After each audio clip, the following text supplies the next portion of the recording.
నమస్తే అందరికీ. అందరు ఎట్లున్నారు? మంచిగా ఉన్నారా? నేనైతే మస్తున్నా. మీరు ఎలా ఉన్నారు అనేది కామెంట్ చేసేయండి. మరి సో చాలా డేస్ అయింది కదా ఫుల్ వీడియో పోస్ట్ చేసి. అయితే ఈరోజు ఒక మంచి వీడియోతో అయితే మీ ముందుకు వచ్చేసాను.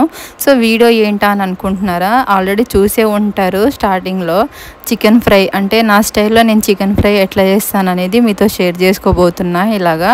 అండ్ మీకు నచ్చిన వాళ్ళకి, మీకు ఇష్టమైన వాళ్ళకి ఎవరికైనా చేయాలి అని అనుకుంటే ఇలా చేసి పెట్టండి. మిమ్మల్ని చాలా మెచ్చుకుంటారు అండ్ టేస్ట్ కూడా బాగుంటుంది. ఫస్ట్ నేను ఇక్కడ ఏం చేస్తున్నానంటే స్టవ్ ఆన్ చేసి ఏ గిన్నెలో అయితే ప్రిపేర్ చేయాలనుకుంటామో ఆ గిన్నె పెట్టేసుకున్నా. ఇంకా ఆయిల్ అయితే వేసుకున్నా. ఆయిల్ బాగా హీట్ అయిన తర్వాత ఓల్ గరం మసాలా మొత్తం వేసుకున్నా. మసాలా మొత్తం వేసిన తర్వాత ఇంకా పచ్చిమిర్చి, ఇంకా కరివేపాకు, ఆనియన్స్ ముక్కలు కట్ చేసుకొని ముందుగానే ఉంచుకున్నా నేను.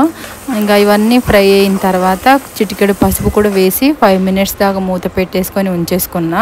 ఇంకా నెక్స్ట్ అయితే 1/2 కేజీ చికెన్ దాకా ఉందన్నమాట ఇంట్లో.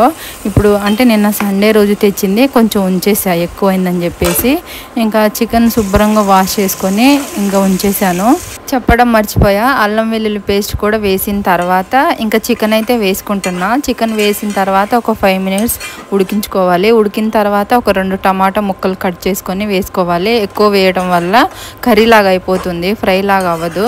సో దాని తర్వాత టమాటా ముక్కలు మగ్గిన తర్వాత ఇంకా కారం ఎంత అంటే స్పైసెస్ బట్టి కారం ఎక్కువ కావాలంటే ఎక్కువ, తక్కువ కావాలంటే తక్కువ చూసి వేసుకోండి.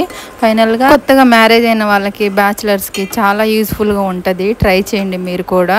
మంటని లో ఫ్లేమ్లో కాకుండా హై ఫ్లేమ్లో చేసుకోవాలి ఈ రెసిపీ అనేది, లేదంటే కర్రీలాగా అయిపోతుంది, ముక్కలన్నీ మెత్తగా అయిపోతుంది.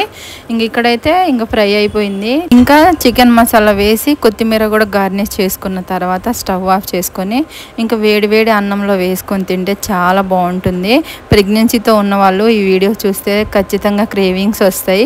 చేసుకొని తినాలనిపిస్తే తినేయండి అనమాట. లేకపోతే పిల్లలకి జొల్లు గారుతుందని చెప్తారు పెద్దవాళ్ళు. వీడియో నచ్చిందా? మరి వీడియో నచ్చితే లైక్ చేయండి. అండ్ మీరు కనుక ఫస్ట్ టైం మన ఛానల్ని వీడియోస్ని చూస్తున్నట్టయితే ఇంకా మన ఛానల్ని లేట్ చేయకుండా సబ్స్క్రైబ్ చేసుకోండి. మరి ఇంకా మరిన్ని వీడియోస్ ఉన్నాయి, షార్ట్స్ వీడియోస్లో ఉన్నాయి, చెక్అవుట్ చేయండి. మరి ఇంకొక మంచి వీడియోతో మీ ముందుకైతే వచ్చేస్తా నెక్స్ట్ వీక్. ఇంకా వీడియో నచ్చితే లైక్ చేయకుండా వెళ్ళిపోమాకండి, ఎందుకంటే మీరు ఇచ్చే లైక్ ఇంకొకరు చూడటానికి అవకాశం ఉంటుంది. Thanks for watching.